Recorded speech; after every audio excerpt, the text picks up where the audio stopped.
Welcome back, fellow armchair generals. This is Gamer 1745 here with my continuing playthrough of Hearts of Iron 3 with Black Ice 8.6. I guess technically 8.61. So let's continue this. Letting the clock roll. No, at the end of the last episode I was talking a lot about Rommel, so we will hopefully get more time on the clock this episode.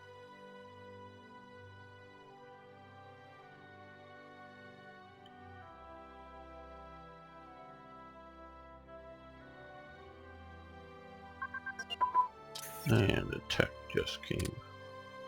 Oh, short barrel guns, okay.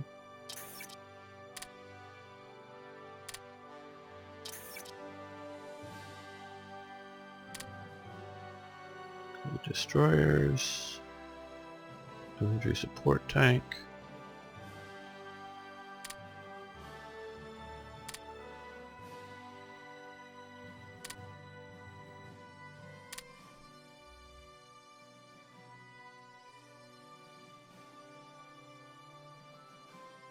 Okay. We're going to go with tank destroyers.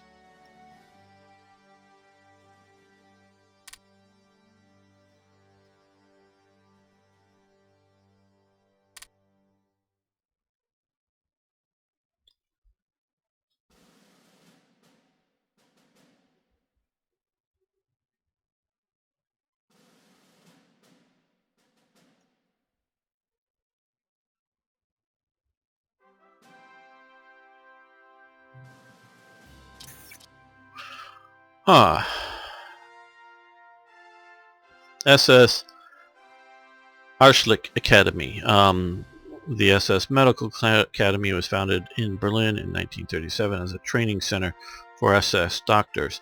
I hope this only leads to good things. No, it didn't.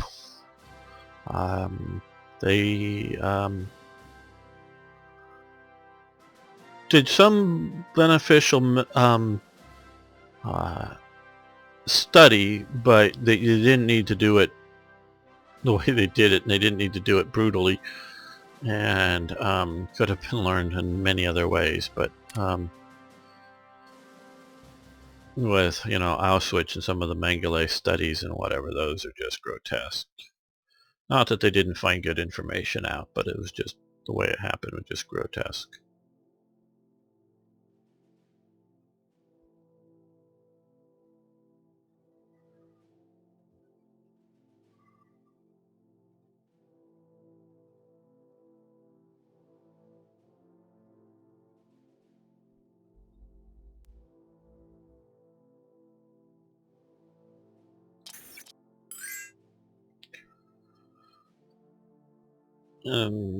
What is it? With burning concern. Is what that says in English. Understanding. Okay. This is coming from Pope Pius the 11th, and written in German, not the usual Latin as it says there, to be read out into Catholic churches. The Catholic Church, on the whole and on the main, fought hard against Nazism. They definitely did. There are some, shall we say, regional issues in churches within the Catholic Church that, well, at best I can say is very dark. At worst I can say is actually promoted Nazi, and I don't mean like fascist like Italy, I mean basically talking about is in Croatia.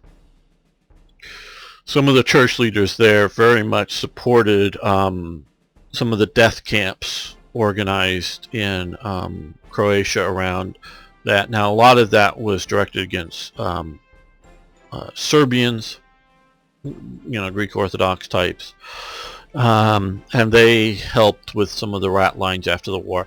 And there was elements of the Catholic Church that helped the Nazis escape, and people often well, Marxists and anti-Catholics of various types that just want to blacken the church's name. I'm not Catholic, so I'm not trying to defend my church.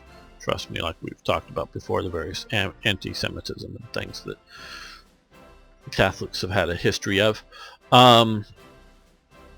was real. But if you really look at the a lot of the Catholic Church in Germany, definitely the Catholic Church outside of Germany, really worked to oppose Nazism.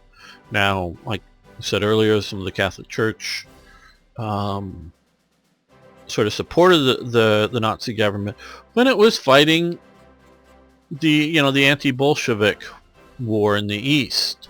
So when we're if we're judging it, National Socialist Germany versus Catholic Poland, oh hey, the Catholic Church really gets on the side of opposing the Nazis. When it's fighting the atheistic communist revolutionaries, it's supporting the Germans. So it's not a anything Nazi is horrible, we're opposing it. I'm not at all going that way. But if you look at it, like say, in the main, they're definitely opposing the euthanasia elements within Germany. The what is this? Impossible for a Christian to take part in anti-Semitism. It is inadmissible. So now, of course, we've talked about in the past, they've definitely had that tradition, but this is a real strike against the Nazis by the church. And of course, a lot of the southern Germans and other areas as well, but sometimes little enclaves that were strongly Catholic amongst the Protestant sees, if you will, in some of the other parts of Germany. Oh, and I don't think we're going to mention this. What is it? The Treaty of Augsburg? Maybe something else. Hitler was showing a map to somebody that they kept secret. Not out to some Gauleiter or somebody. And he said you could see that. I think it was the Treaty of Augsburg. Or maybe I should have looked it up before I brought it up. Here. And it was showing the various support levels and for the Nazi movement. I'm sure I'm messing this up, I know, because I wish I looked it up before just doing this. In Germany, so between the Catholics and the Protestants, and how you could really sort of tell the different Germanys at this time apart. And so he was very dissatisfied, even though he's coming from a Catholic background himself, though of course he vehemently rejects it, and the Nazis are sort of founded in Munich. But so this gives us a bunch more dissent and we lose some unity. These numbers, well, one, of course, I work to get these numbers as low as possible, or as high here and as low as possible there. But it really sort of should be worse than it is most of the time. Okay. Historically. So it needs more events, which I'm sort of giving it in Hearts of Iron 4 version, that disrupt Germany. Because I went through and played a version of TRE for Hearts of Iron 4, and everything went very quickly, because it wasn't, and it's still not, but it wasn't complete at the time, and it just had way too many of the the Gaus for Germany and whatever, all the different things that too quickly helped Germany. I'm going, wow, this is like 100% supporting the Nazis, fascists, and way too quickly. So I went and adjusted it and things. Okay, yes, we'll take the big artillery piece. Yeah, so they're just going to sit down here for a while. Almost got these divisions done, but we'll get many more factories coming in.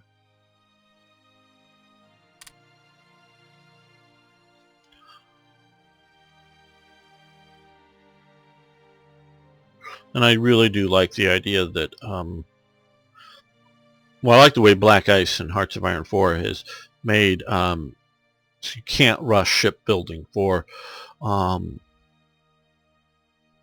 ships. It's like maximum of 4 slots, so you can't rapidly pump out Bismarcks or carriers or something big like that.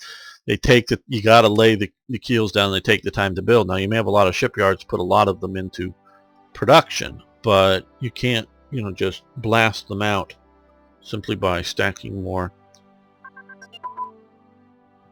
more factories on them to get them out faster. Now they also have techs though that are buildings that are shipyard type things that are like these. I don't know how many of you. I know a bunch of you are watching my other series, but oh, get out of the way! Get out of the way!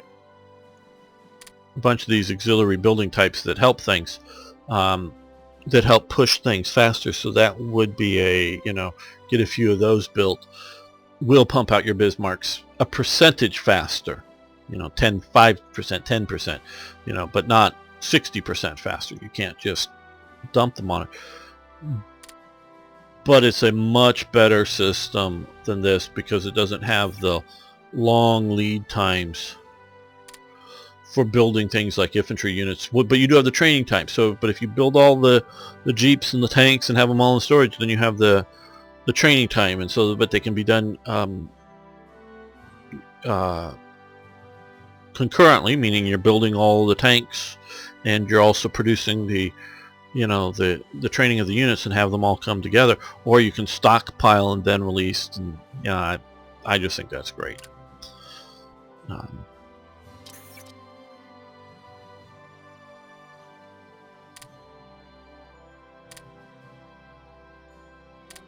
Now we want to work our way through some of these to get better models quicker.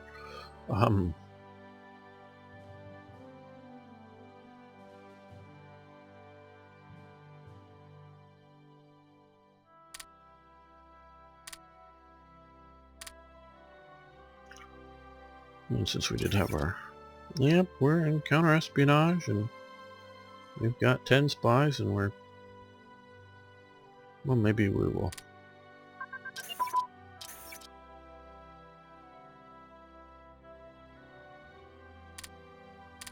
Just a little more. We're still creeping up there, so you can see we're almost doing nothing for diplomacy. Okay, road network advance. Well, that's great. I'm not going to push ahead of time right now with that, at least.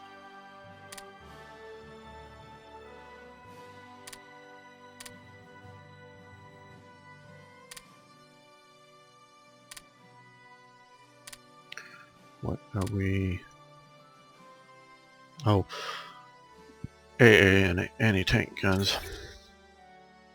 I think the reason we're not seeing those show up here is because they're one of these really long columns of things that go beyond the page, and so I think it just is too big, so it push it down there even though we have it marked to pop up and pause. This is the road network, pay for building just until July, so it's a while. More work for the organization tote.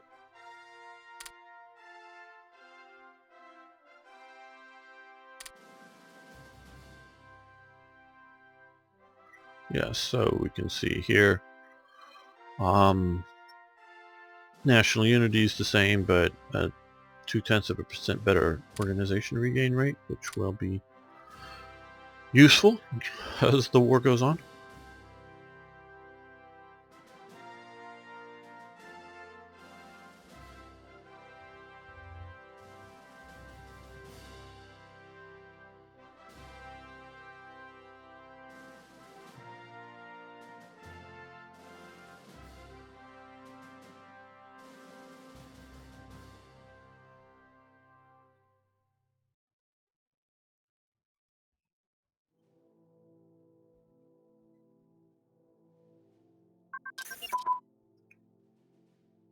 Okay, naval strike tactics.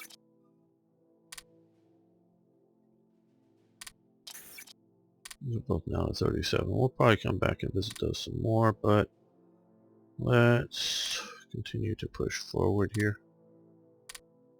And okay, yes, we want to form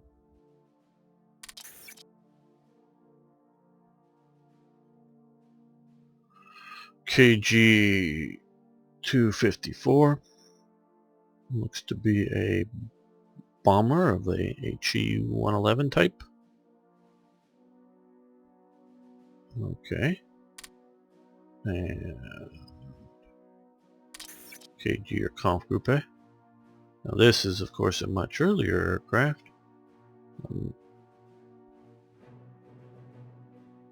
Donye Dio 11s, not terribly familiar with that model. It's removing some of the other brigades.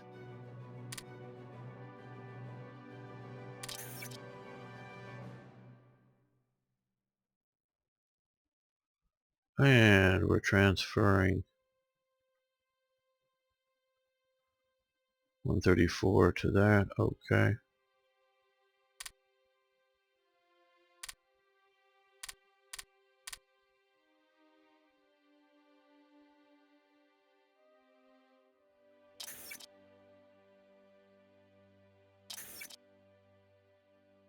Put it on the map, or oh, they're all here.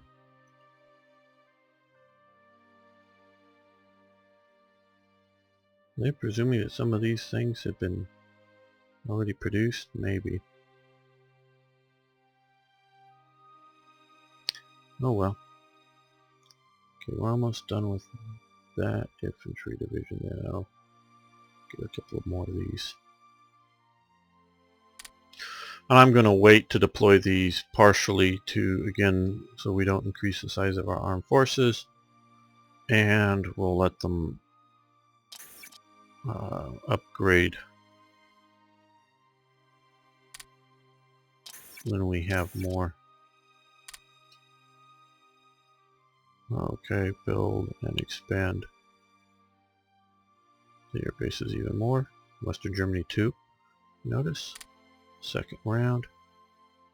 Okay, see that's red there, and whatever. So we're going to wait a few heartbeats. Hopefully, come on quickly.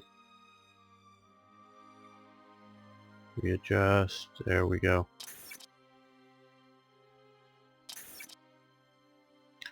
Well, this needs to go to there.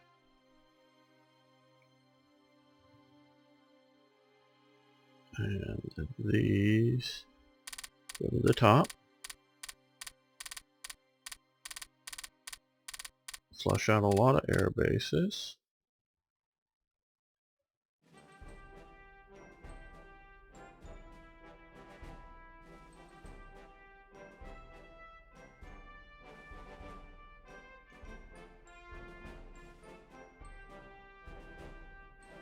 Oh, I didn't really do that.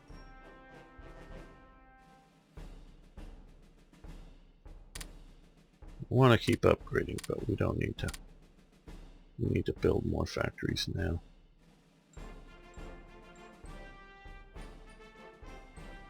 Oh, no, I have it on normal. Okay, I don't know why that null got shifted funny. Yeah, I'm seeing that. Is there a problem there?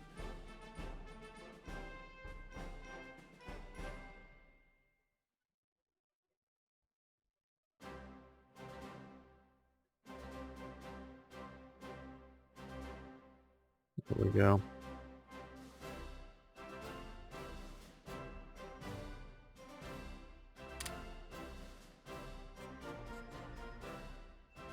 There we go, that was... Oh, and we need to... We want to lower that back down, not just... Well, let's do a little bit of green. And maybe hopefully some events will happen soon, but well... No, I don't. I'll tell you, when I'm doing the game, I don't design, oh, well, we just had this hit against national unity or party support or whatever it is. Well, let's find a historical event that balances that out. I don't work that way. Like I said, just short while ago. Is that the airbase coming? Yeah, not a factory. Okay. When I was testing out for the Hoi 4 version, it was making Germany have way too much fascist support and things. And I hadn't put all of my disruptive events in at the time, from this game yet. But they use values different as well. So I need to do some of that to keep it from going too far, but I don't specifically look for other events. Just make sure that, with burning concern doesn't throw things so far out of whack, or some other event doesn't push it too far the other way. But I just, as the calendar goes up here, events happen that push it historically, and that's what you get. Like I say, I don't do this to make it easier playing Germany. I do it to make it more interesting, which may make it more difficult, but definitely more interesting. Okay, artillery barrel and ammunition. Improvements. Okay, we want to stop that.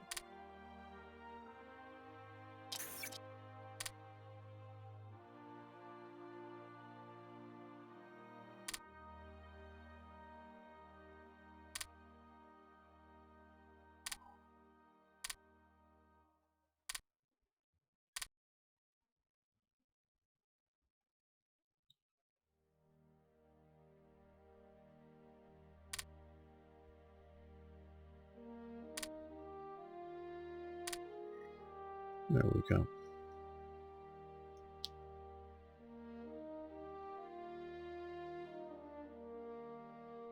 But I could, slam the value by pumping up consumer goods really high, and then get it back to zero, and then have 3 days later have an event fire. Oh, this event fires and it reduces descent by 1% or whatever. So I'm sort of just going to let that wait. What is okay? Range finding equipment, that would be with artillery. Cancel that. And we will do heavy bomber prototypes.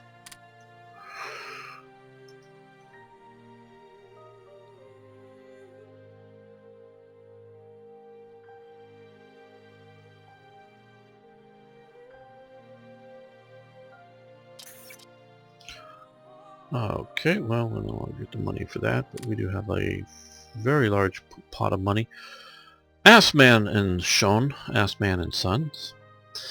Now, of course, probably all of you know Assmann would not be a name that would fly in America anymore.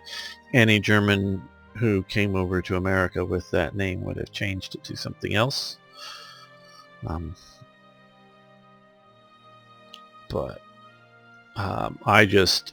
there's the inset is the poster that this comes from, and this is a real advertisement for a real company making SS uniforms.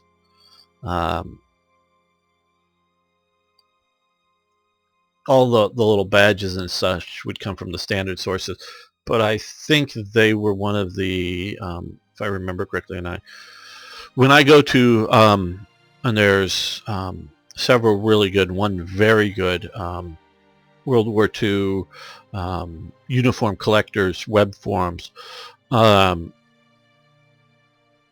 one of the guys who has the least historical knowledge compared to the posters there. I mean, I contribute a little bit of something here and there that makes sense and helps things out, but I am the sort of the non-expert, knob compared to the real experts. And some of them that are there are the book writers on various books out about not just the SS, but about Luftwaffe uniforms, or like enamel signs of the Third Reich was one of the authors has done the books. And so these are all the top level guys that are there, and I'm just mostly there to gather pictures and get bits of information and stuff. So I'm don't keep all of it, don't even try to keep it all straight in my head. But I think they were one of the tailors kind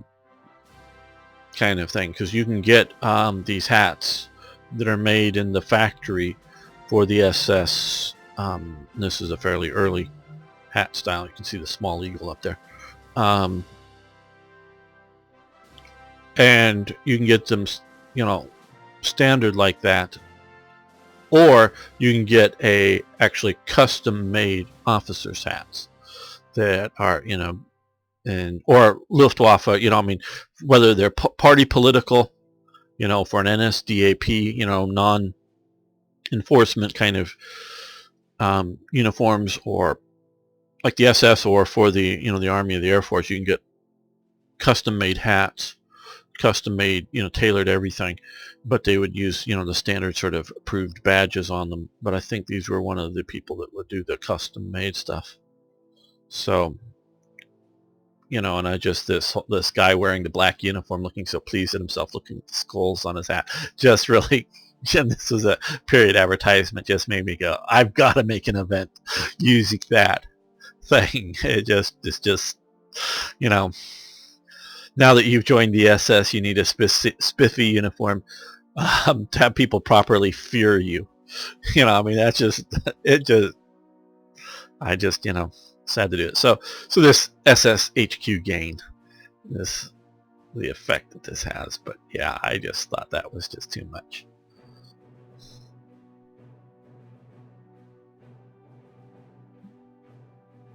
I gotta remember to stop it because we don't want that effect. Okay, well. Oh, because we are shifting some stuff around here and getting that much better. Okay, well.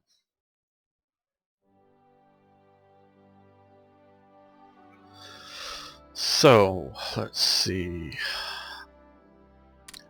We need to see about a few more. I want to check these to see if there's any that don't have producing, or don't have a heavy industry that doesn't have a factory currently being produced or maxed out in.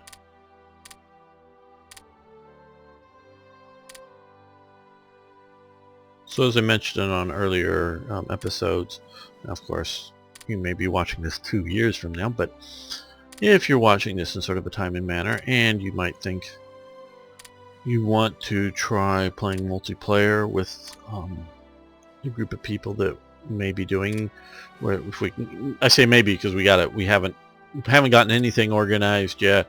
A few of us have talked private. If you want to be part of it, and I didn't mention this earlier, you don't even bother need to commenting below the video thread here. Go and PM me on the Paradox forum, because I'm only going, for various reasons, I'm only going to play with people who who have a Paradox account and all set up there, and sort of know who you are from there. Now, some of you, I chatting with you here, and I don't realize until you've, I'm also known as somebody that I know well on the other forum, because you use different forum names. So that happens at times. But so PM me over on the Paradox forum. Obviously no gamer 1745 over there. So if you're at all interested in, and we can go, there's not really much details at the moment right now, but a lot of airports coming. But just if you're interested, let's increase that by 1. Really like to find a few more that have heavy industry in them. We're looking at the same ones over and over, but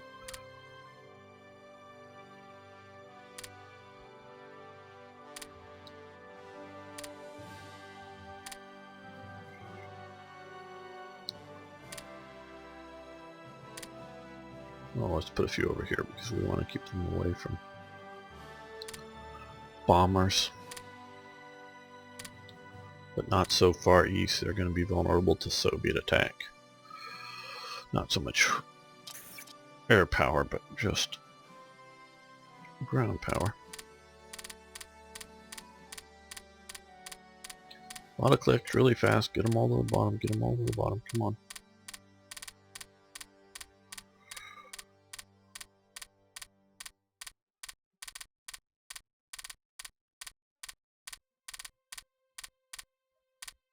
There we go.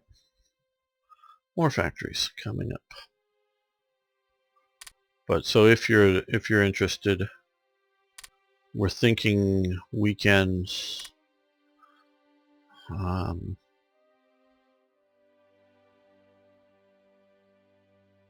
That I think is when, and this is for me to live stream.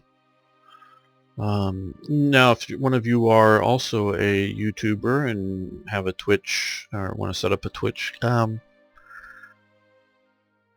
and the reason just because I haven't done this, and I was asked a couple of times, just because my connection is slowly getting, oh well, steps are being made, and hopefully by the time this is released, a new step will be achieved closer to getting me to better internet connection, just because it really sucks right now, and so that's part of what I need to do. Flying boat prototype. Okay, that's grayed out. Getting all of those done. Carrier aircraft prototype we're going to let languish. Well, we do have that, the Graf Zeppelin in production. Well, we'll still let it languish there a bit. Let's go with 1,000-pound bomb development. And do you want to stream yours? You know, your whatever country you're playing. That would be great because I'd love the cross promotion. You know, whoever watches who's live, because I do know on Twitch, of course, you can later upload it to YouTube. We give them fuel for money. Sure. Is that it's people go back and look at the old streams, and so they could either, they have enough bandwidth, you could watch two Twitch channels at once. I've tried that a bit, but my download is not good. It doesn't suck terribly, but it's not good. And when I tried to do that, because Matrix games, Slithering games was, and sometimes is, running their live stream at the same time. Hearts of Iron, they also do it sometimes as some of the other Paradox stuff. I sort of let them know that they might want to shift, because Paradox is a much bigger audience, and but it's also an audience that has a similar viewer base that they shouldn't conflict, but try to spread it out a little bit better. Would be nice for them to get a little better audience. But and I tried to watch both at once, but my connection wasn't good enough to have both down at once. But so that you could either jump back and forth or watch both at once, like I say, or just watch one channel then come back not live, once it's up there, to see what the other side is doing at that would be fun. So if somebody else wants to try to get in on that, and ultimately, as long as everybody, and I would definitely put links up to who is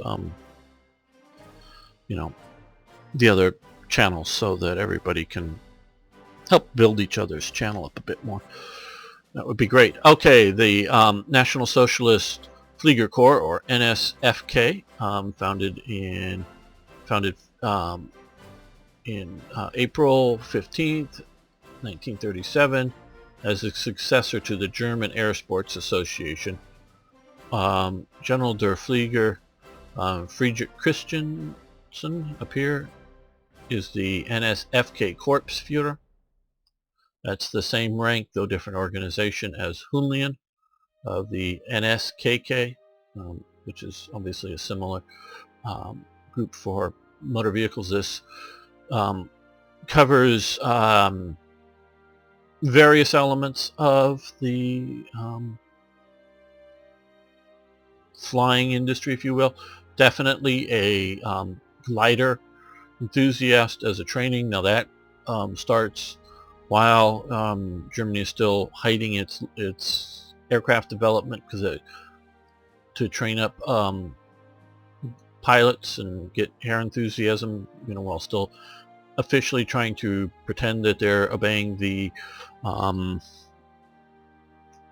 Versailles Treaty. But it's also a relatively cheap way to train pilots up for the Air Force, and it continues through, to my knowledge, through the war. And a lot of times that they would get there were hills. I don't know if you want to quite call them mountains, but that you generally had a wind coming towards them, and they were sort of up on it. And they could sort of they weren't taking the aircraft up and towing them by regular aircraft and let them go. They were sort of taking off from these hills and able to fly quite around quite a bit. And so they did a lot of that. Obviously, the Hitler Youth in the bit older stages was definitely doing this.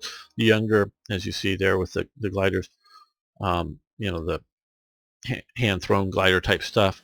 So they were doing that type of element going on, but there was also various civil administrative elements of it, and in finding some personalities for some leaders. Don't know really exactly what you do with them, other than if you want to do them. Some officers had both NSFK positions as well as Luftwaffe positions, and so sometimes they're wearing different uniforms during the period through the war. And so as the war comes on, they get a little more militarized. Okay, the manpower gain and the gain for officers is to help out for aircraft units, training up, and then a little bit of stuff.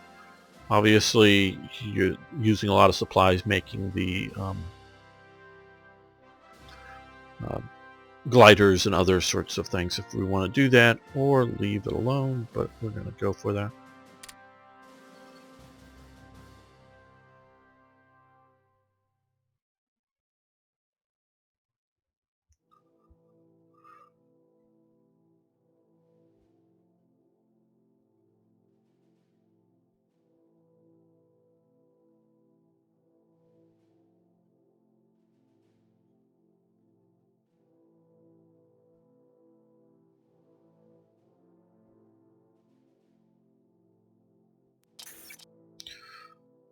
Oh, good. Another negative event for us. Okay. The resignation of Dr. Gordiller? Gordiller? Sorry about that. He was the mayor of Leipzig, as it says there. He wanted to protect German history and not Nazify German history, so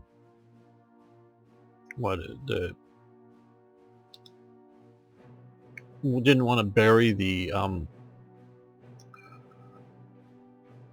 history, the Jewish German history, by removing statues and things. Basically,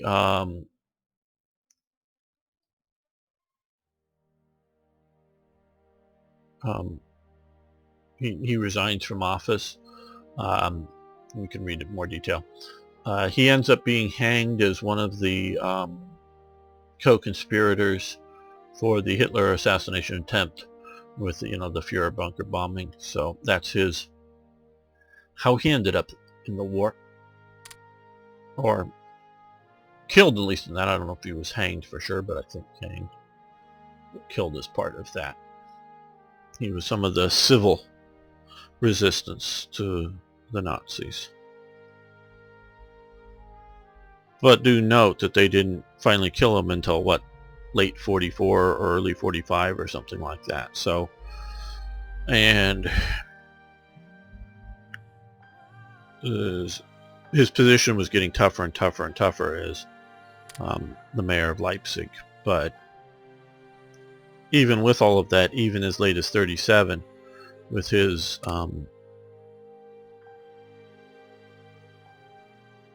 resisting Nazification, he was still in office. So we would give them fuel for money. Okay, we're building up money here. We got fuel.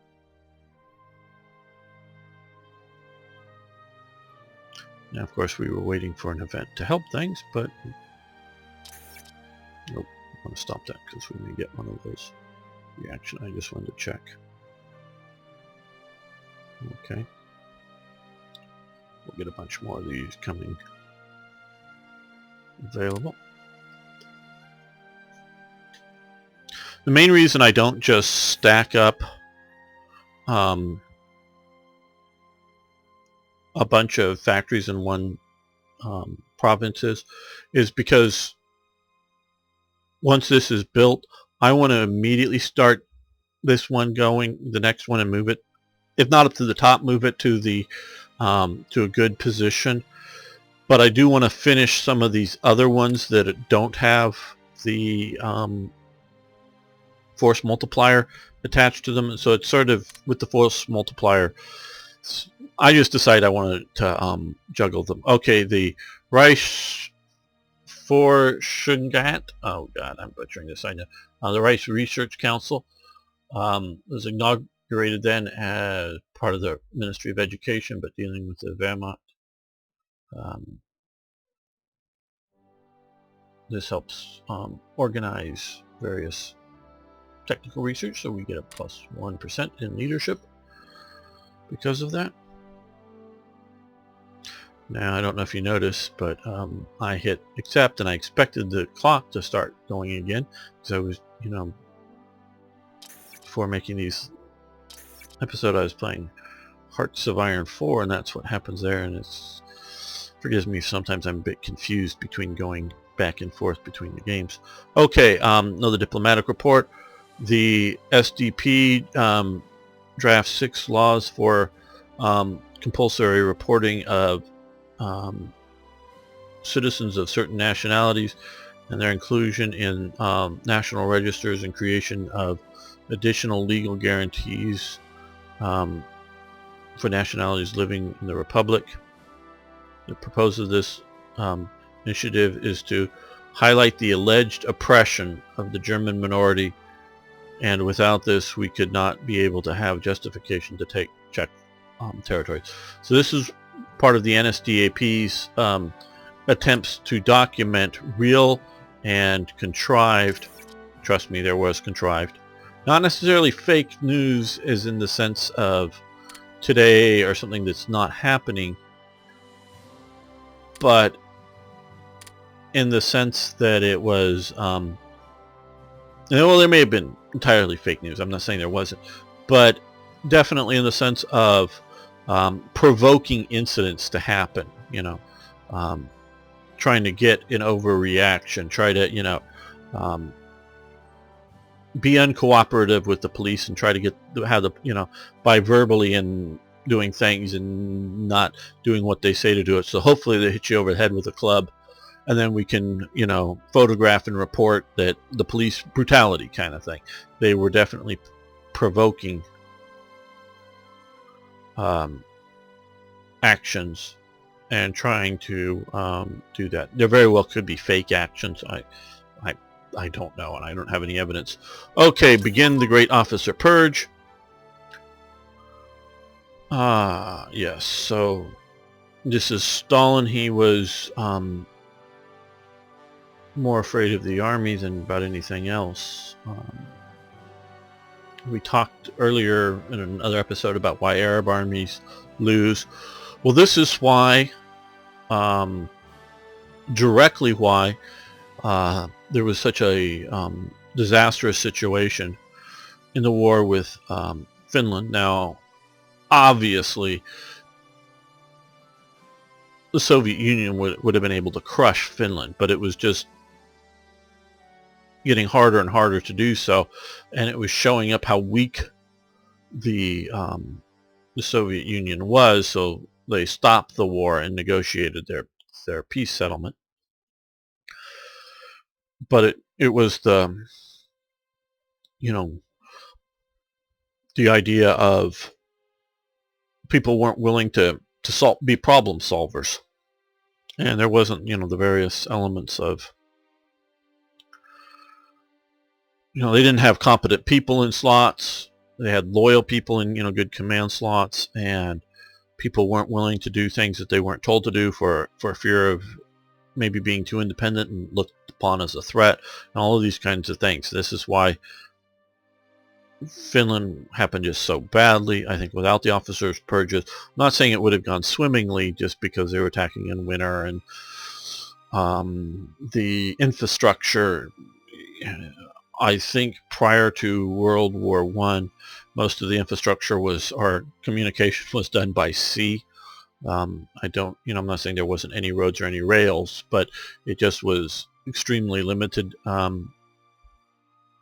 in here. And then once Finland broke away, there was less and less infrastructure done, so there was no facility to support, particularly in winter, large armies and mechanized armies.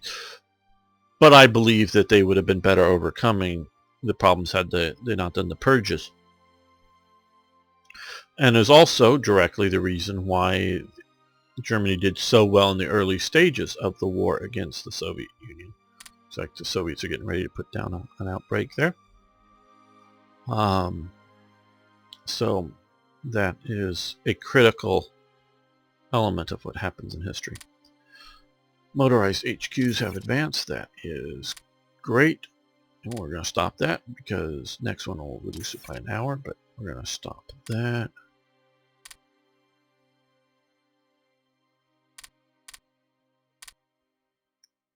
We're going to do submarine engines. Morgan Freeman's birth. Not exactly sure why that made it into it, but you can play Black Ice. So that's good. Establish the Scheinheis und Hilfsdienst. Help work. I'm learning German, though I'm pronouncing it badly. Security and assistance service. Okay. Provide the organized mobile civil defense strike force for the 106 towns. The reason I'm reading all this is because I've never encountered this before and I want to learn about it. I might as well read it to you.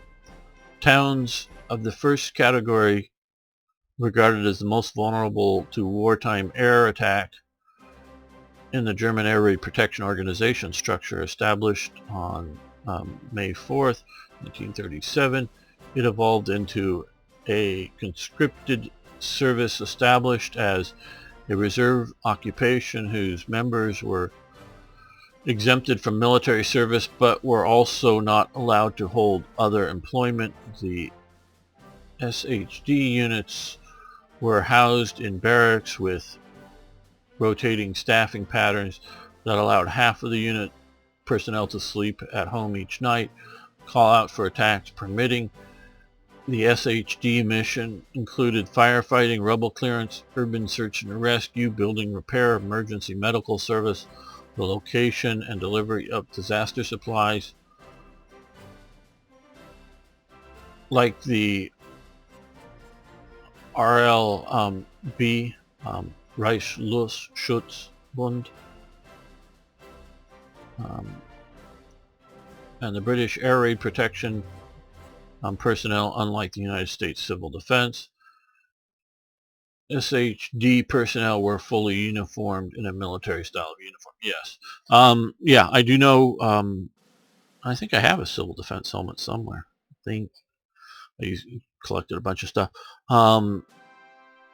Yeah, in America, the civil defense, they just wore a helmet and a, normally a white helmet. A helmet and a armband was all that they ever were given in the U.S. for that. And they had, in the U.S., because I know this in the U.S., they had a limited law enforcement capability. And I do mean limited, meaning they could, the big thing was, of course, for the U.S., and only in coastal cities, was the blackout regulations. And so if you were showing lights, they could I don't know, ticket you or other sorts of things, but it was very limited. Now you go inland, you can have the lights on, shining out as much as you want. It was just for coastal cities, and it was mostly because of the coastal cities. The lights could be used as navigation. And realize like all the things like lighthouses, to my understanding, they were all darkened during the war, which obviously hurts navigation, and they're intending to for the submarines. But is also silhouetting of ships off the edges of cities, coming in and out of ports that submarines could do at night. So that was the main thing. But once you got inland, the U.S. didn't care about showing lights. Okay, so we organize this. We'll get civil defense gain and gain 30 manpower or no need. I don't see a downside. Now, of course, this could later trigger some other event, but that would have a downside, but that doesn't study for the first level. Yes, we want to do that. It's finished. Okay, so we get Magdeburg. Here? Yeah. Couple of HQs. Good. Well, we're an HQ for starting out at this level. Good. A nice motorized HQ with some motorcycle attachments. That is good.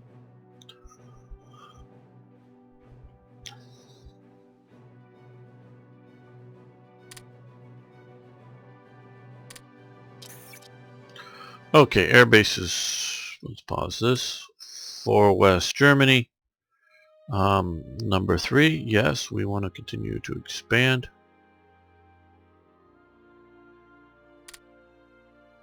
Yeah, since no negative effects have kicked in from anything, let's put these to the top.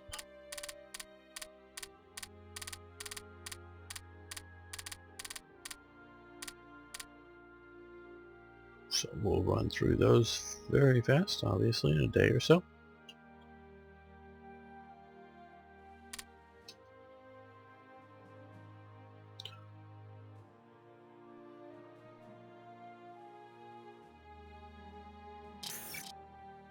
Well, most of them are covered up by this. I was hoping we'd get to see all of them. Sure. Okay, Deutsches Kraftfahrt. Butchering that as well. Contains a lot of interesting NSKK information. This is the NSKK magazine, and that's the NSKK eagle and thing there. Heavily illustrated with many excellent photographs. 125,000 copies per issue by 1935. So this is a major magazine supporting the NSKK and promoting up anything to do with motorization in Germany. Obviously, like even gasoline station ads and things like that. Various elements. So, well, I guess, yeah, we want to spend the supplies on it. Fallschirmschule Stendal Borstel. Okay, this is not one of my events. Not that it's a problem, that's a good thing. Just why I'm playing this, to see what other things that people have made for this. Germany's parachute arm has officially inaugurated on 29 January 1936 with an order of the day calling for recruits for parachute training at the school. Not going to try to butcher that again. Located 90 kilometers west of Berlin.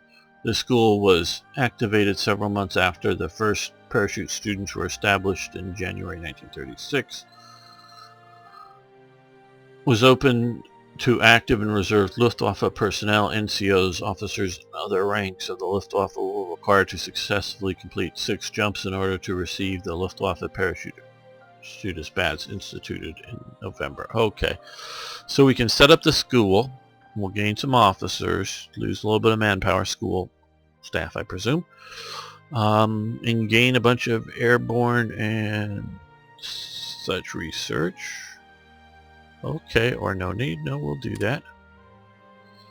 Sounds good.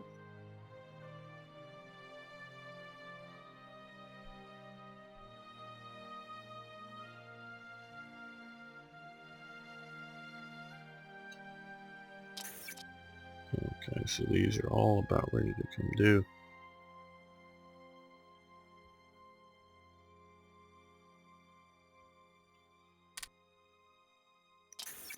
Let's look at some of our other balances here.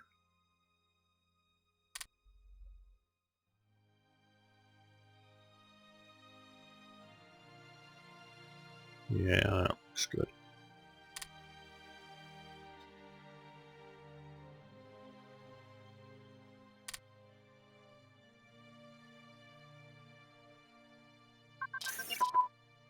Okay, the Hindenburg disaster. You can read about that. No, I don't think it was spies. But hurts our relation with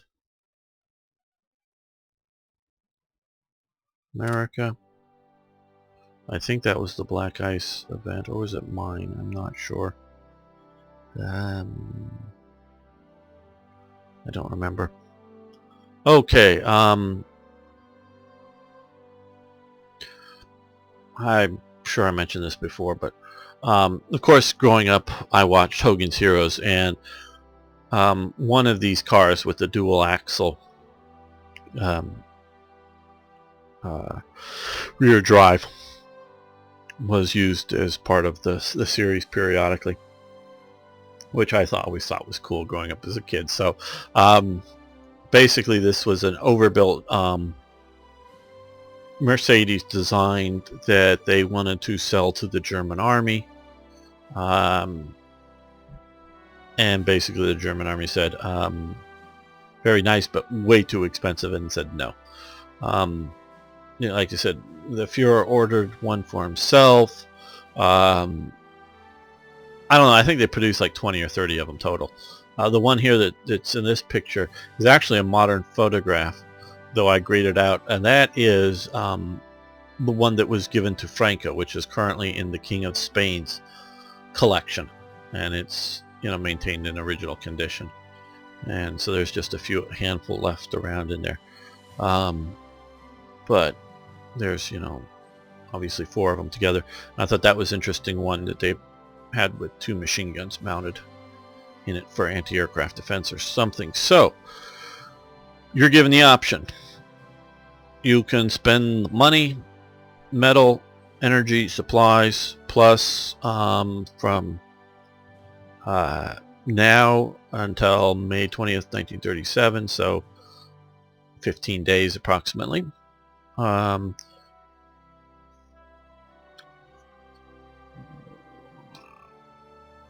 Yeah, 6%.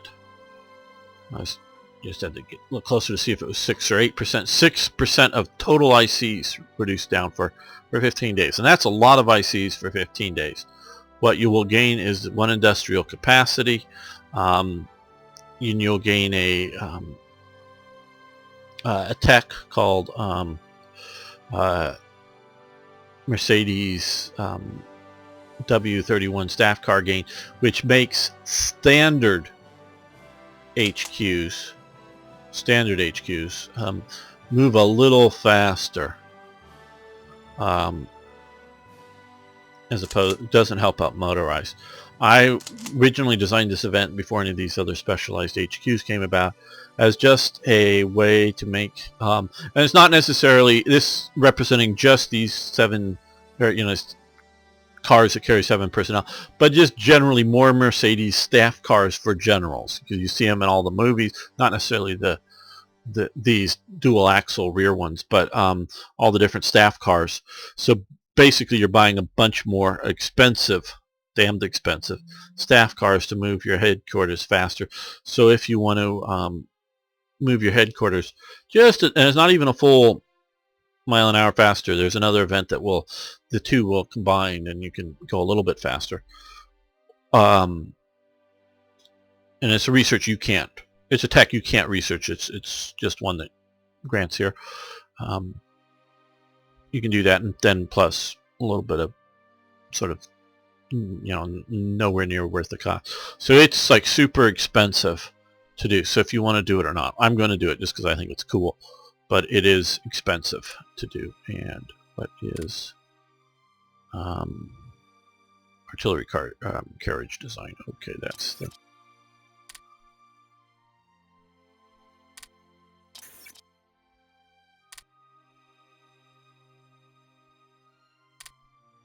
Yeah, we're not doing that right now.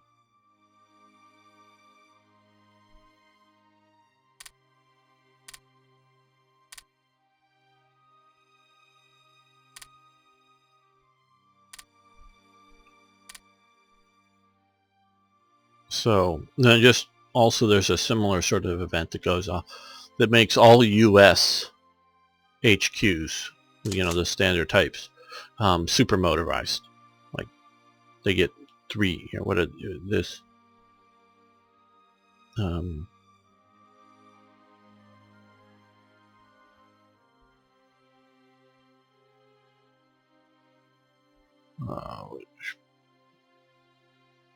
oh, mile an hour. Okay.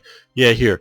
See, then normally they're, well, this is 3.5, and doesn't it have, oh, is this because it's one of these? Well, it affects the standard HQ. Okay. So I guess it doesn't affect this one. But it affects the standard HQ if we were to create one. Because these are all specialized ones, I guess, now. So it won't affect those. Okay, maybe it's not as worth as much. And I'm not going to go in and add it to all those techs, all these specialized HQs. If these are all. But the generic US one goes to get speed 6 because the US is just super motorized country. And so they have that. Okay, increase foreign investment. Now, improves relations with the U.S. because obviously U.S. company gets to own some more German companies here, or not. And this is Ford Work AG. In Cologne, English. Yes, we're going to do that. It's not that expensive, and we get that increase here. So we'll get another factory there.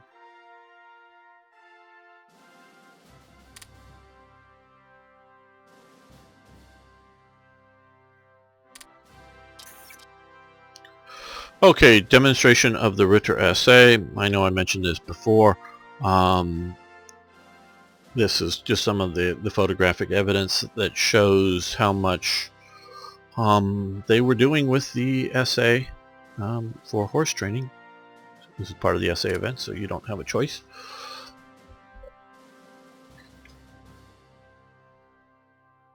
On it, because it just, you know, it happens.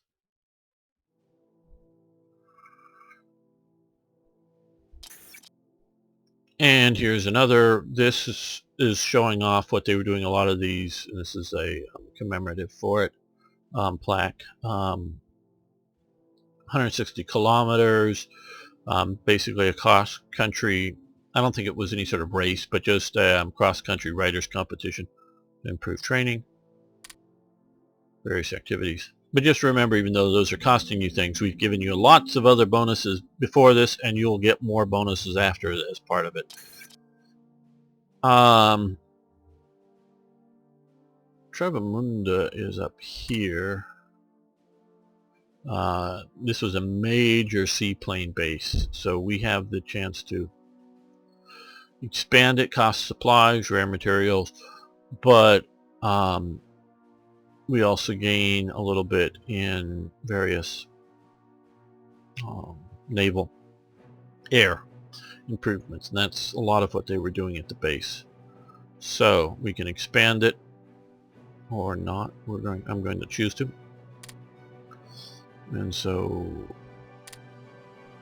you can see that there. And I think, yes, come down here, pop up to the top, and we will get our 2 additional air bases.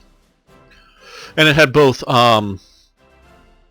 regular landing strip type air-based stuff, plus a lot of ramps into a protected area.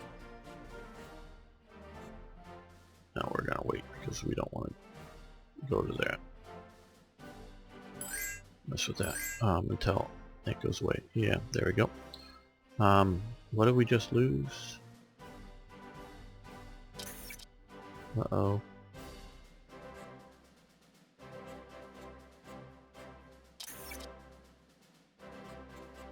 Small fleet, what?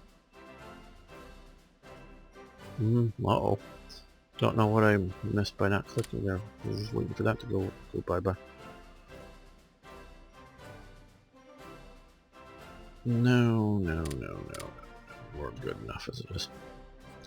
Like I was saying, sort of a protected bay or whatever in the area that could do a lot of seaplanes and float planes and flying boats. And so they expand the ramps and the hangars and testing. That was the primary. Well, there we go. Lots of factories just came onto the map. Yep. That's red, so we can start another one. I think we've maxed out there, yeah.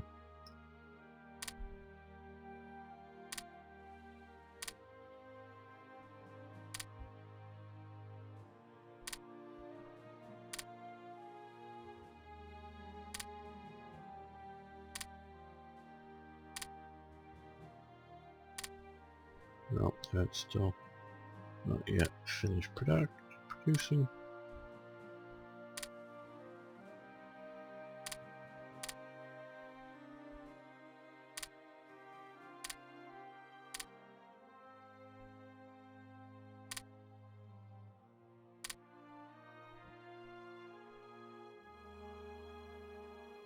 Yeah, I've clicked there, yeah.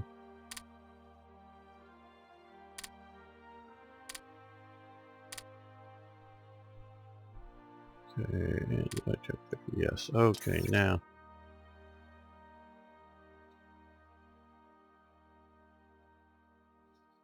I want all of these down lower. Oh, I probably should just move the others up front, up top, and then slid those up higher. Oh well. Bit late now. But that would have meant less clicks.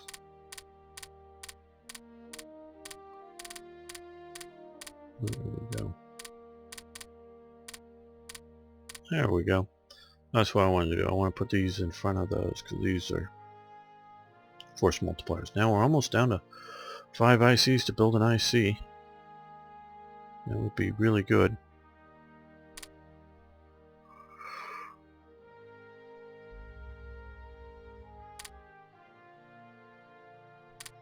Yeah, it's brighter.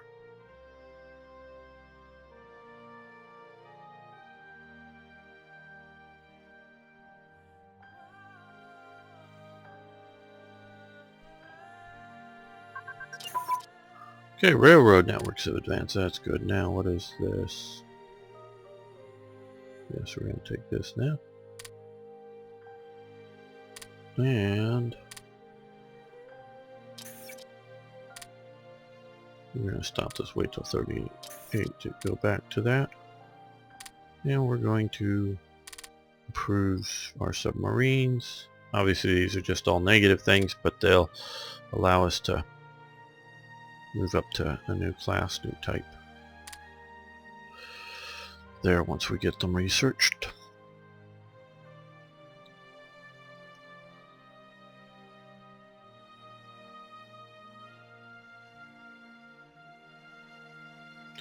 Okay, and as you can see there, we've gone IC efficiency to 0.2% improvement. Every little bit helps, and 0.2% in supply throughput, which helps and will be helping for, you know, invasions of the Soviet Union and things.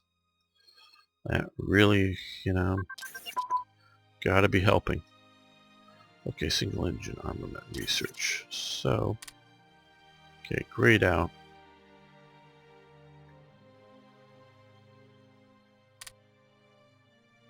Well, let's shift down to here if there's Yeah, we'll do that. Really, submarines should just have no anti-aircraft armament and just dive. Don't battle it out on the surface. Okay. Light bomber prototypes have advanced. We're going to wait a moment on that. Let's put that aside. Okay, the Paris Exposition. We saw the earlier event preparing for it, and if you could have refused to attend it if you wanted to. There's the German Expo. You saw Speer hand out touching the eagle here with while Hitler looked on, and that's pretty tall, as you can see. And that right across it is the Soviet exposition or pavilion, with the person holding up the hammer and sickle. That's the hammer, that's the sickle up there. And there's the Eiffel Tower, obviously. I know I'm pointing all this out, but I'm just show the size and scale and geography, especially that the Nazis were directly across from each other, the communists and Nazis. So this event with attending it here in France helps our relations by improve relations with France by 10, and because we're sort of, you can see here, that's the size of the person walking up a fairly big set of steps. You can see how tall this building was, and there's a photo of the eagle up on top to give you some of the size of it. So it hurts our relations a bit with the Soviets, and sort of the outside by night fountains and things, and those are inside. Do okay, or almost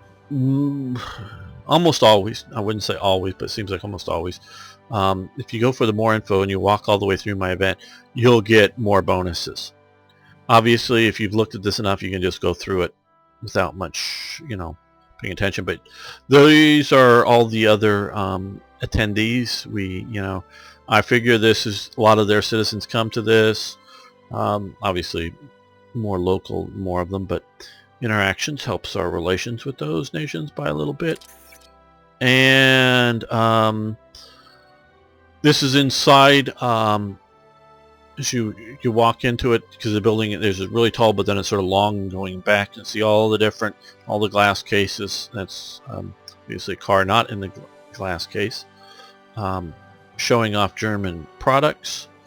So the other nations are also doing similar things. So we get an espionage bonus. We send our spies to go look at the other pavilions and contact also, hey, you local Soviet whatever guy out here, or Hungarian or Romanian or whoever, try to make contacts to get local to whatever nation, not just local in France, but maybe in France, but diplomats in France, but people in other nations that we make contact with, so it improves our espionage bonus, our industrial intel, until December 37, so it's not forever, of course, and research efficiency for our stuff. And same picture. Since Germany's being so nice and open, we lose threat a little bit. Close-up of that car that's very cool race car. And this is just fascinating me. This is at the back of the building. You come in through the front steps. You come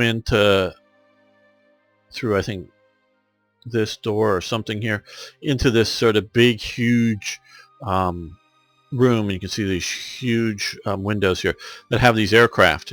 This up on a pillar, this one here, and then that one up there. But just because I know I've shown you this before, but if you haven't watched the earlier series, this is the exit. So you walk up this sort of spirally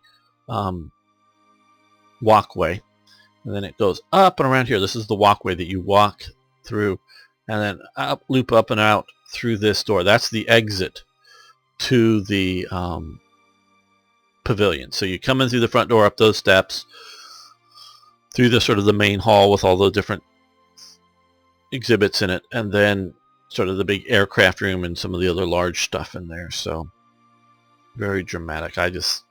Architecturally, it's cool. Nazism, evil. Some of the architecture is cool. So it's very good to put the effort into attending that, because you get all those bonuses. Okay, so light polymer prototype, and which has a research benefit for a little while. Okay, that just grayed out. So we will shift.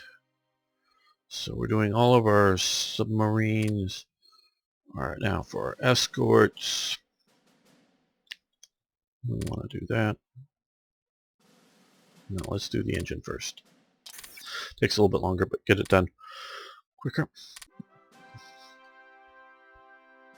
So we'll get some research bonuses out till the end of the year.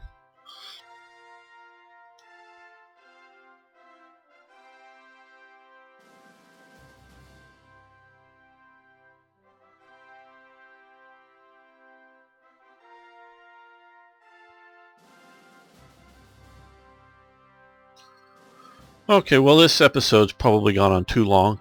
I want to thank all of you for watching. I want to thank you for liking the videos. I really do appreciate that. And just, again, it's not going to be a lot of people, but if you might be interested in doing some of the multiplayer stuff, and it's either for Hearts of Iron 3 or 4, because I'm thinking about doing both at obviously different times, and can be different groups of people.